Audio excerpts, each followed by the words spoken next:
भगवान करे कि जिंदगी में तू जान बन के आ जैता। नमस्कार प्रणाम, हम विवेक सबके स्वागत करतानी अपना यूट्यूब चैनल में। रउआ सब कमेंट करी कि हमार गावल गाना कैसन लागल।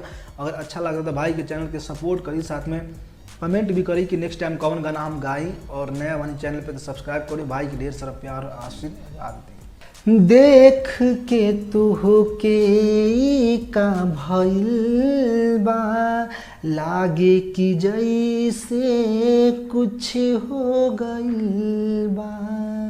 धर के लाजियारा अचके से पल पल, दिल में बेचैनी ऐसन भइल बा।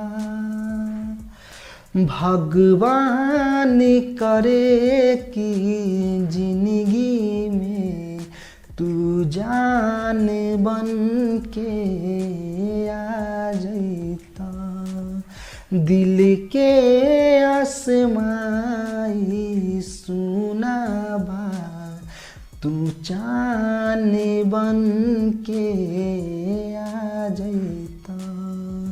भगवान करे कि जिंदगी में तू जान बन के आ जैता। रतिया के अखिया में तोहरे ही सपना, दिन में भी तो होके निहारत रही। मुस्की में तोहारा बा ऐसन याद जा, मन करे नजरिया उतारत रही। मन करे नजरिया उतारत रही।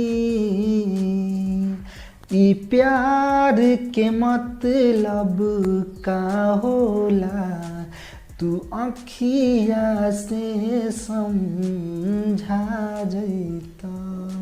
दिल के आसमाई सुना बा, तू जान बन के आ जैता।